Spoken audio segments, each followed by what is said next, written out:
can use the racial dot map to see different disparities in different ethnic groups or racial groups in our core cities of the Piedmont. So let's just look at Atlanta.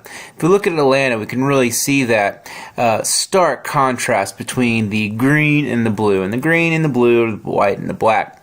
We can see that really clearly almost along the interstates. And so I'll talk more about the role of interstates and how they've done a good job, let's say, of separating on purpose one side of the city from the other.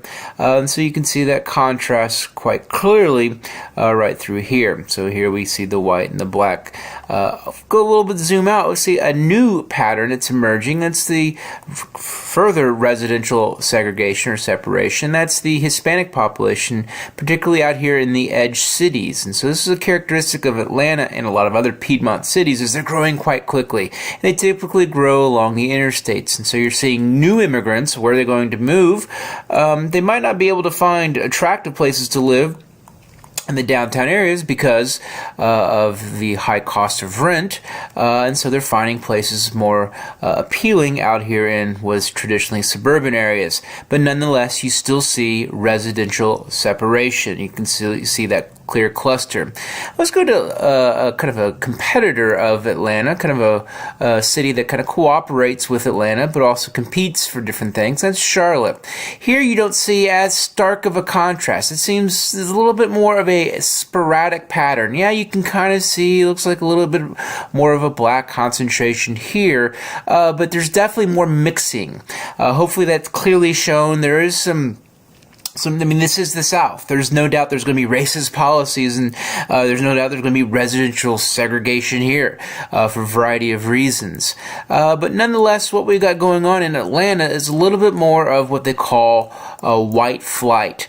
So this is various reasons for this, for residential segregation. But one old way was what they call redlining. So if you would go in and want to get a loan, so you could get so you purchase a home in maybe one of these desirable neighborhoods, if you were from a certain zip code in which they actually had a map that had a red line that would show that where that zip code was, and they would say, "Oh, I'm sorry, we don't offer loans to you."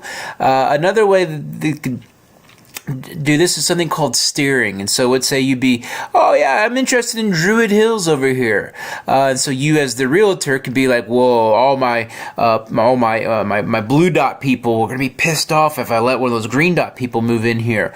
So I'll say, "Oh, actually, you might actually find this area up here more desirable." And so you can steer people away. And so it kind of adds more to this residential segregation / separation. So we're going to look at some different policies in Atlanta and Charlotte that causes key differences.